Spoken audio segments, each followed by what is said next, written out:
Hello बच्चों, let's read the question. The question is for which colour the magnifying power of a simple microscope is highest. किस colour के लिए magnifying power जो है वो highest आएगी, हमें बताना है. तो देखिए, इस क्वेश्चन का जो की कॉन्सेप्ट रहेगा वो हमारा क्या रहेगा. हम जानते हैं कि जो हमारा सिंपल माइक्रोस्कोप होता है उसकी magnifying power m is given by 1 plus D upon F. ठीक है, तो मैग्नीफाइंग पावर एक तो फोकल लेंथ के तो इनवर्सली प्रोपोर्शनल है. फोकल लेंथ जितनी ज्यादा होगी मैग्नीफाइंग उतनी ही कम आएगी, और ये जितना कम होगा फोकल लेंथ मैग्नीफाइंग पावर उतनी ही हाईएस्ट आएगी. तो अगर मुझे m की हाईएस्ट वैल्यू चाहिए तो फोकल लेंथ जिसकी भी मिनिमम होगी उसके लिए m जो आएगा वो क्या आएगा, हाईएस्ट आएगा. ठीक है, दूसरा m जो है वो d के क्या है, प्रोपोर्शनल है. तो d की वैल्यू जितनी ज्यादा होगी m की वैल्यू भी क्या होगी, उतनी ही ज्यादा होगी.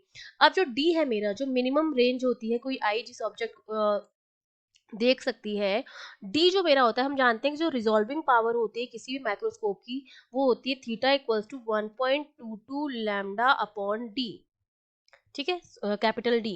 तो यहाँ से मुझे ये पता चल रहा है कि जो डी है वो लैम्डा के क्या है, इनवर्सली प्रोपोर्शनल आ रहा है. यहाँ से मुझे ये चीज पता चल गई कि जो मेरा डी है वो लैम्डा के क्या है, इनवर्सली प्रोपोर्शनल है. तो लैम्डा जितना ज्यादा होगा डी उतना ही कम होगा, और लैम्डा जितना कम होगा डी उतना ही ज्यादा होगा. मुझे मैग्निफिकेशन पावर के लिए डी क्या चाहिए, डी चाहिए मुझे मैक्सिमम.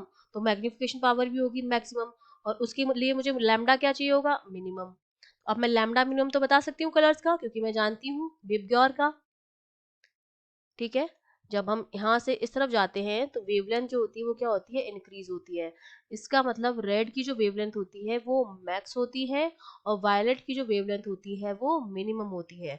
तो जिसकी वेवलेंथ मैक्सिमम है उसके लिए तो m जो आएगा वो मिनिमम आएगा मैग्निफिकेशन पावर, और जिसके लिए वेवलेंथ मिनिमम है उसके लिए जो m आएगा वो क्या आएगा, हाईएस्ट आएगा. ठीक है, तो लैम्डा जो है मेरा वो मिनिमम है किसके लिए, वायलेट के लिए. तो वायलेट के लिए डी जो आएगा वो मैक्स होगा, और डी अगर मैक्स होगा तो मैग्निफिकेशन पावर भी क्या होगा, मैक्स होगा.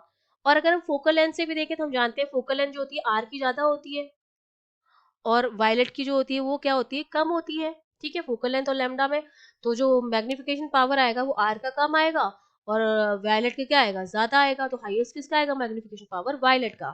तो ए ऑप्शन जो हो जाएगा वो हमारा करेक्ट हो जाएगा. I hope you understood well. All the best.